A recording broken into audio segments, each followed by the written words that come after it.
everyone! Welcome back to our YouTube channel. Naway nasa mabuti kayong kalagayan kasama ang inyong mga mahal sa buhay. And maraming salamat sa inyong suporta at pagmamahal dahil at this hour, we have already reached 82,000 subscribers.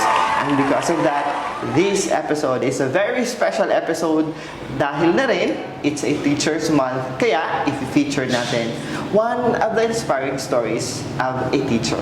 And guest natin, an entrepreneur, a teacher, an education supervisor, and most especially a mother.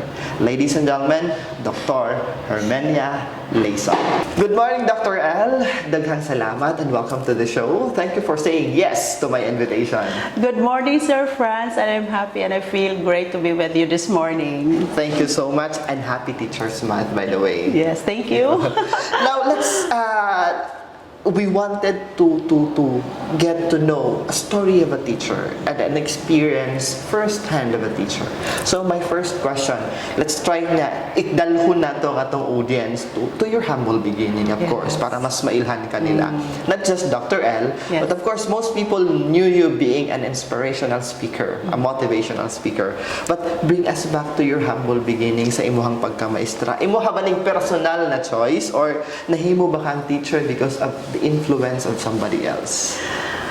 Dili gid kay siya ingon nga personal nga choice. Actually, it is a choice because of poverty. Kay my parents dili man gyud maka-afford to send me to colleges and universities nga kanang nag-offer og education courses except at dura gyud sa government school, which is ang Cebu State College, now Cebu Normal University. Kay mao ra gyud makaya nga pagbayad sa tuition fee ato nga time. But okay ra sad. But what was your personal choice? Kung ikaw ang ipapili og kurso og field unta nga imuhang ihon. My first choice is I really wanted to become a bank executive or a bank manager someday. But na-enroll man ta sa education nga course, so okay ra sad guys, na no regrets. Because it has something to do with the financial capacity sa imong yes, na time. Kaya wala man na ang mga mathematics course. No, it's not. Wala na siya ang kana banking and finance. Banking and finance or certified public accountant nga mga CPA courses. Wala man na siya sa Cebu Normal University until now. Dr. L, sa imong storya nga banking and finance unta or being a CPA unta ang imong gusto. Do you have regrets sa pagkakaroon? Na ba kay regret sa imong pagkamaestra or niabot ba sa point na dili na kaganahan magtudlo? Being a teacher is really a great blessing on my part. Wala jud kay regrets. Not a single moment in my life that I have regrets being a teacher. In fact, grateful kay part of my part sa ako ang mga, shall I say, mga favorite lines in life that I really don't have any reason to complain, but I have a lot of reasons to be grateful of, and one of it is being a teacher nga nagapasalamat ko that I am part and parcel of the future of our young generations. Dr. L, pila pud ka katuig na himong classroom teacher? The one na nagtudlo jud sa sulod sa classroom sa public school before ka nahimong education supervisor, and being a classroom teacher base sa imong experience, unsa pud ang pinakalisod isip isa ka classroom teacher, o is there such a thing as toxic education culture? I've been a classroom teacher for 12 years. I started teaching grade 1, na-assign ko sa grade 1. Kaya usually good, ang new teacher will be assigned to grade 1 classes. So I've been teaching for 7 years sa grade 1 and then 5 years sa grade 3 level. So, and then after that, nahimo ko nga master teacher year 1996, and then 6 years after nahimo kong head teacher, and then by God's grace and providence I was able to pass the principal's exam, the first principal exam conducted by Region 7. So mauto siya ang stepping stone nga na-assign ta as principal 1, and then 2 years after nagpag-reclass ko, applying a reclassification by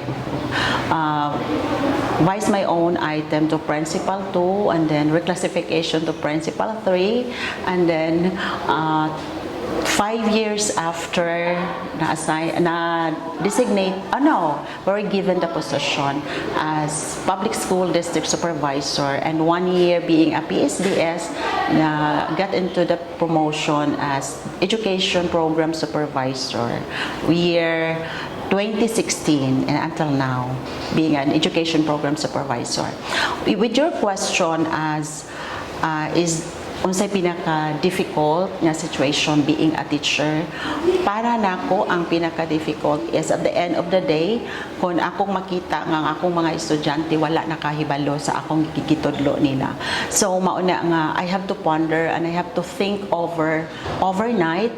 With the grace of the Lord, maana jud ko nga, Lord, unsa pa may akong pwedeng buhaton, tagai ko, tudloi ko, please send me your Holy Spirit nga makahuna-huna kog mga nindot nga mga strategies aron by tomorrow nga makat-on ang akong mga bata. Kay maunay, that is my greatest satisfaction as a teacher, nga makat-on jud akong mga bata at the end of the day sa mga lessons nga dapat i-deliver for that particular day. So mauna siya akong frustrations kung dili makat-on ang akong mga bata. So that is why I exhaust all the means and resources nga makat-on jud akong mga bata. Nga sa una gani nga panahon, wala pa ng kindergarten. So ang mga bata sa una, zero gid siya ingnon na lang nato no, nga wala pa gid kaayo nakatunan when they enter grade 1. But I always see to it nga before August or before the first quarter, kay sa una mag-start ang klase June. So June, July, August, before the end of month of August, kinahanglan nga akong mga bata reader na gid sila. And it happened. And I succeeded that, and I feel nga being a grade 1 teacher, I was very successful making my all grade 1 pupils a reader by the end of month of August. With your question nga, do na by toxic sa education culture, for me there is none. The Department of Education, the system in the Department of Education is quite good, because I always believe that the leaders nga nag-formulate, naghimo aning mga policies nato, mga rules and regulations, mga department orders, I believe in their capacity. They will not be there in that position if they don't have the brain. So I always believe in them, and as a worker, as an employee in the Department of Education, ang ako og unsay ipabuhat sa Department of Education, dili ko mo complain, but mo trabaho. Walay wrong sa system, but og asa ta nga toxic, it is the attitude of the people around us that makes the environment toxic. So kung sa Department of Education do na may toxic, maybe ingnon na lang nato nga ang attitude or ang binuhatan sa uban nga naa sa Department of Education that makes it toxic. Let's bring also back our audience sa panahon nga ikaw ang estudyante, ikaw ang gitudluan, maybe elementary or high school, na ba maestro or maestra nga imong gilook up tungod kay maayo sila motudlo, tungod kay na-motivate kanila? Since elementary up to college, para nako ang tanan ako mga teachers, mga maayo man sila, except for few. So para nako sila tanan, nahimo na silang inspiration nga mahimo po kung successful someday like them. Pero mo na ginaingon nga ang teacher can make and break the life of a student. So aside from the positive reinforcement nga nahatag sa mga teachers nako, but unsa gyud greatest impact sa akong life nga kana bang ibuli hinunta sa atong kaugalingon nga maestra.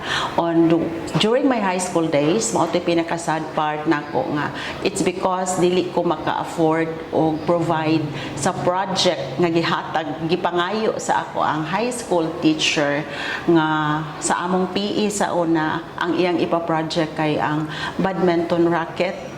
And then my parents cannot afford to buy one for me, so wala ko nakasubmit for that. So maura gina nga iya akong gihatagan og 75 nga maunay na hinungdan nga nataga ko sa slot sa valedictorian nga spot.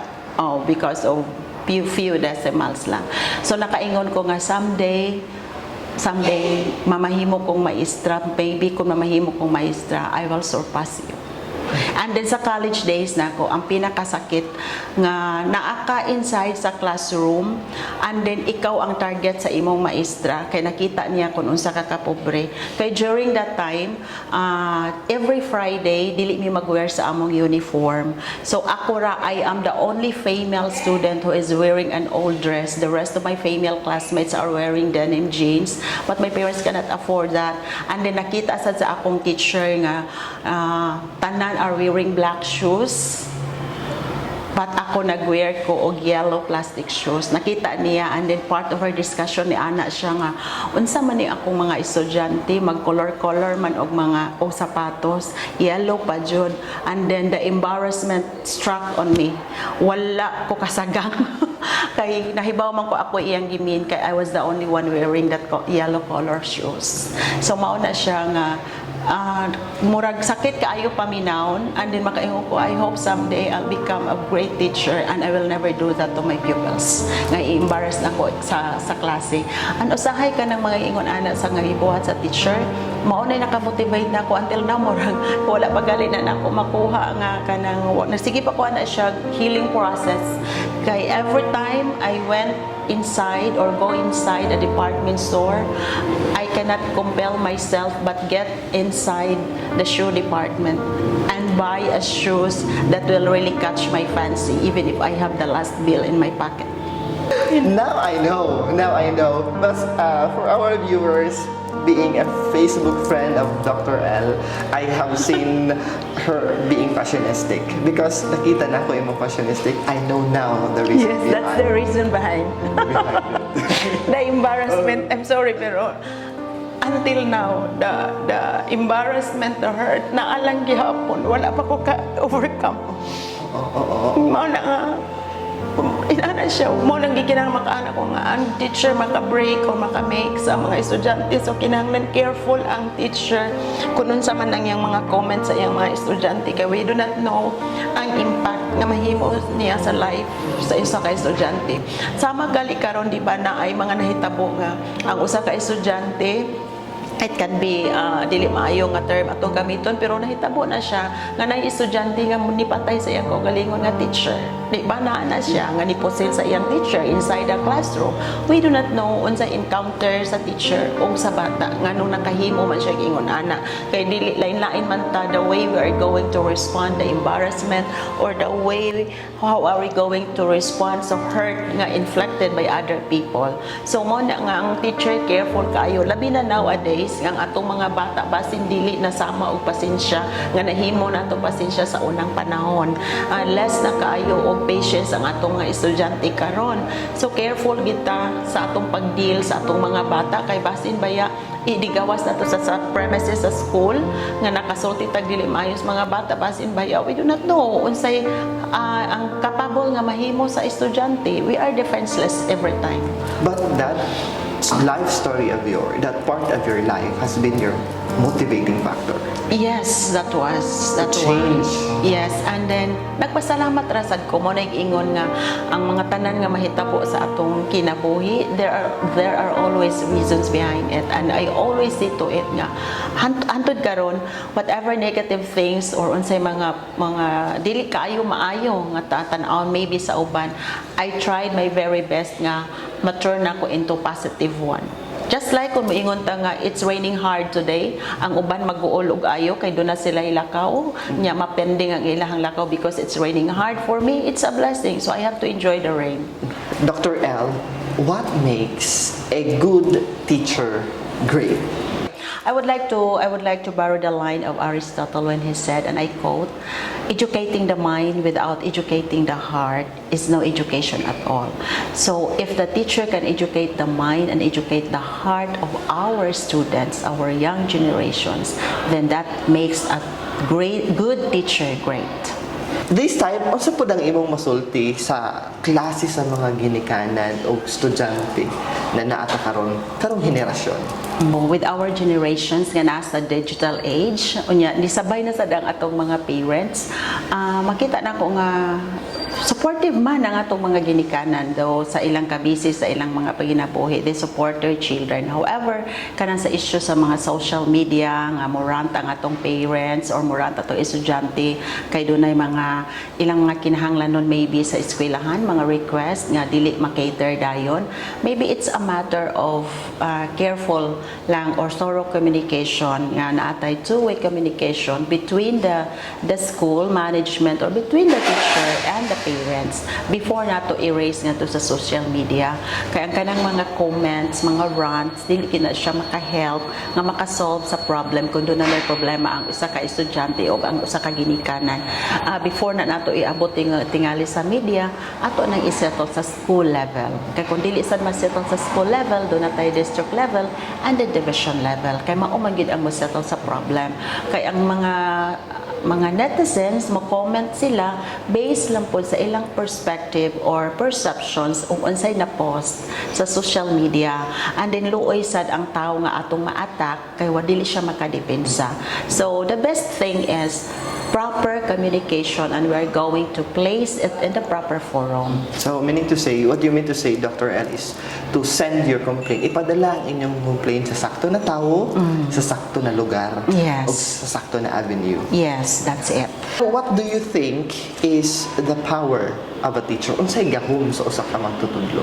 The greatest power of a teacher to the life of the student or to her pupils is she can be part and parcel of the better future sa atong mga kabataan. So careful gid atong mga teacher kay the way we are going to handle and the way we are going to teach our children, it can make or break their future. So mauna ang power sa usa ka maestra nga part siya sa success and failure sa usa ka estudyante. Depende na niya kung unsaon niya pagdala o paggamit ang iyang power being a teacher. Dr. L, base pod sa imuhang pila ka tuig na experience, isip ka education supervisor, ga-monitor ka og school, ga-monitor ka og mga teachers, unsa ang realidad na imong nakita on the ground and hatagi mi og disturbing or maybe heartbreaking na scenario na imong nakita on the ground as you visit as a classroom? It could be the teacher or it could be the student or it could be ang facilities na to.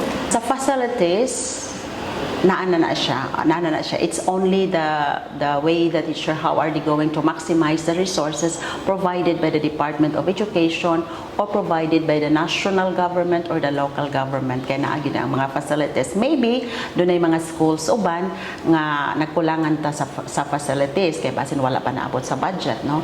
So, that is something that we cannot do about it. Naana na sa management, how are they going to network the philanthropists so that they can provide the necessary instructional materials or the facilities na gikinahanglan sa eskwelahan.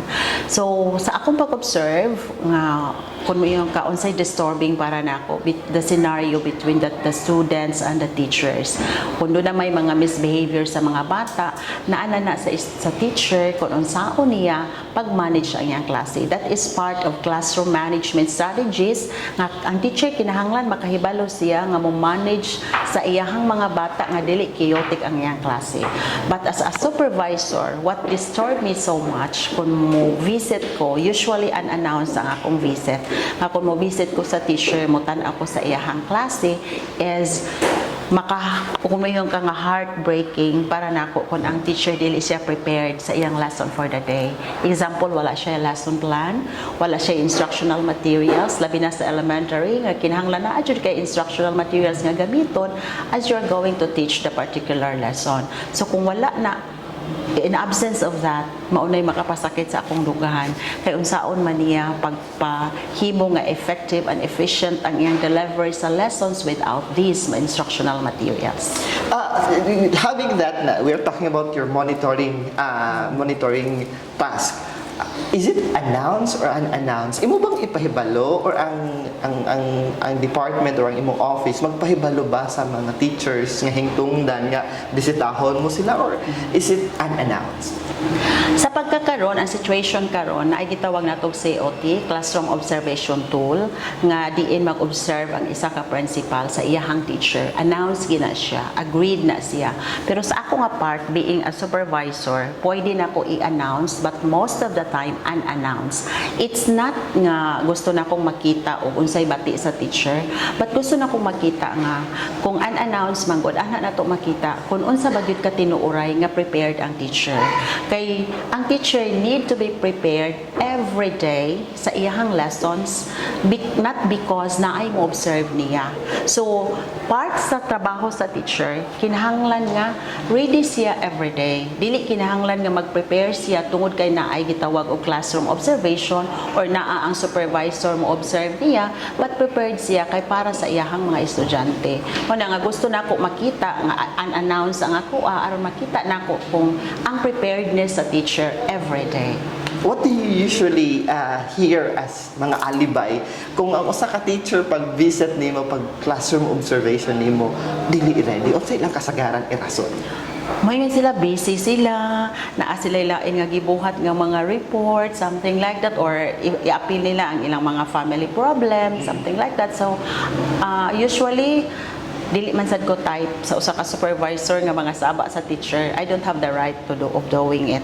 So butang pagrasad gyud ko that you are going to manage your time kay mao maginay pinaka main job nato nga ang pagtudlo sa atong mga bata, and then how are you going to teach efficiently and effectively if you don't have that lesson plan and if you don't have that instructional materials at hand. Based sa imong mga nasugatan niya nga mga monitoring say for example sa sud sa napo ka teacher, pila ang dili ready?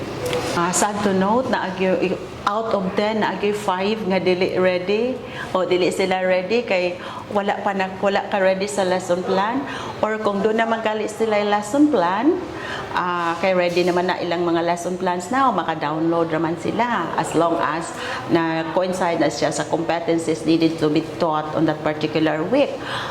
Kung dili sila ready sa ilahang instructional materials, so para nako mga half-half. So ang out of 10 na ay 5 ka teachers nga dili gid siya accurately or perfectly ready to deliver, kaya kung wala ka instructional materials, you are not ready to deliver the lessons. Is it alarming on your part na ay dako nga numero sa mga maestra nga dili ready sa ilahang mga learning materials? It's not only alarming, but it is disheartening on my part. Dili ko masuko, but mag-uol jud ko, hapit na lang ko magpakiloy sa teacher. Moingon jud ko nga day, kay usually I call them day or dodong if they're of younger age. Or ma'am, sir, kinahanglan in town o magtudlo ta na atay lesson plan, ya palohon na tungod sa nasa lesson plan og naagit tay instructional materials, nya naagit tay mga collaborative or cooperative strategies, mga group activities, maron ma-engage ang mga bata sa imong klase. Kay without that, dili man gyud sila makat-on niya. Daghan ba ang atong mga estudyante under nato. So, dili ko masuko, but usahay it will bring me to tears pa hinoon. Nga mag-uol ko magunahon nga if this is the kind of teacher kung dili ni sila mausab, kaluoy sa atong mga estudyante. Una mo anak gud ko nga when I was yet a principal, mo anak gud ko nga I don't need genius teachers. Kay kita tanan kamutanan let passers, so meaning to say you have the capacity to teach. What I need from you, not a genius mind, but a genius heart who have the heart and the passion to teach our children, and a genius hands to do all these things necessary to make the teaching learning happen in the classroom. You are always on the ground. You are on the management, but you go on the field. So makakita ka sa unsay mga problema gyud. Unsay top 3 para nimo, top 3 problems sa atong educational system. And if given na ikaw ang naa sa authority na mahatagan ng solution, unsay imong mga i-suggest na solution? I don't have the right and the privilege to say kung unsa gyud top 3 nga problem sa educational system. No, it's hard to say that. Para nako, in my own perceptions, there is no problem on the educational system. Wala na siya ana. But it is how we are going to implement in the field kadunay problema maybe. Para na ko as a supervisor karon nga time ang akong nakita dili siya sa sistema sa educational, it's not about the educational system ang problem, pero na ang makita nato sa field ang problema karon nga dapat gyud i-address kanang gitawag nato karon og learning poverty nga kana siya ang nasud ana nga mga ang naa sa learning poverty katong atong mga bata regardless of their grade levels nga mga non-readers kay doon na tay based sa atong mga oral verification test results nga gikandak o gitawag po nato og ang FEL-ERI po nga pre-test pagkandak sa Philippine Informal Reading Inventory dili gyud ika-deny nga daatay mga daghan nga mga non-readers not only in the primary level but also in the intermediate level and sad to note naa pa gyud tay mga non-readers nga naa na karon sa grade 7 so mao na siya ang gitawag natong learning poverty nga that is the biggest problem for me nga atong need nga i-address sa atong mga teachers and of course the management. Ang ikaduha kanis ang gitawag og learning gaps. So ang dapat untang makatunan nga mga skills and competencies nga dapat makatunan sa isa ka bata or sa isa ka estudyante, example, ang bata na siya sa grade 7 but then wala pa di ay niya makatuni ang dapat nga katunan nga mga skills and competencies nga naa sa grade 6. So mo na gitawag og learning gap. Kay nganong naabot siya sa grade 7 pero wala pa di niya makatuni ang mga competencies nga naa sa grade 6. Same to with other grade levels kung naa ang bata sa grade 5 but then wala pa di siya makatun sa mga competencies sa grade 4. So mo na siya problema karon nga dapat i-address immediately because kung makapasar ning mga bata without addressing these learning gaps and learning poverty, what could be the future of these children nga makapasar lang nga wala pa kaayoy na katunan to makapasar out of mercy or unsa ba so mao nay problema karon nga dapat gitutukan sa atong mga sa atong mga magtutudlo. Dr. L, do you believe that we have very good and competent teachers diri sa atong nasod? I strongly believe, not only strongly believe, but I heartily believe that we really have competent teachers here in the Philippines or in any part of the country. Daw na tayo mga competent ka mga teachers. But if naay uban nga wala makaproduce og quality learners, it is a matter of attitude. Na something atong i-re-engineer ang inner self sa atong mga teachers so that they will have the passion and the commitment to do their job as a teacher. So naana na nila, the skills and competencies are already there. Ang ato na lang, it's a matter of attitude na lang ang character sa atong mga teachers nga they will commit themselves, nga they will make the teaching and learning happen inside a classroom. In celebration sa atong Teachers Month, unsa ang imuhang mensahe sa atong mga magtutudlo sa mga pampublikong tunghaan who are stressed, overworked, and others are hopeless? And how about those pon nga who wanted to be karong mga bag-o nato na henerasyon who wanted to be part of the public school teaching? Sa atong mga teachers across the globe, specifically dito sa Philippines, just be happy teaching. If you have the heart and the mind and the passion of teaching, just continue doing because you have chosen the best profession. It sounds cliche that being a teacher is the noblest or being in the education field is the noblest among all other professions, but I feel that it is true. And be happy and be proud. You are part of the educational system. And whatever problems that comes into your way, because we cannot avoid that, nga naa yung mga problema na yung mga circumstances that always sometimes sadden sa atong part, but always bear the hope and never give up. Sa katong gustong mahimong magtutudlo, welcome to the Education Department. Strive hard, magtarong ta sa atong being a student, equip yourselves with the necessary skills and competencies of becoming the best teacher someday because the future generations need you. Dr. L, na ako'y nabasahan na niingon na you don't need validation from other people, from many people. You don't need validation from many people. You just need validation to two persons. And these two persons are the 8 years old you and the 80 years old you. Okay? With what you have gone through sa imong mga kaagi, sa imong life, personal, and at the same time in professional, what is your message to the 8 years old you? Ang akong ikasulti sa akong 8-year-old self is that padayon sa imong pagpaningkamot kay dako pa ang kahigayunan ug taas pa kaayo ang panahon nga imong paggalatason aron matuman ang imong mga pangandoy sa kinabuhi. Kung unsa may imong problema nga gisagubang karon, being an 8-year-old, ayaw pag-surrender. Kay kung mo surrender ka, that is the moment nga ma-fail na ka. So kung gusto kang mo-succeed sa imong life in the future, ayaw jud pag-surrender, kumbati lang, padayon lang. And enjoy yourself being an 8-year-old.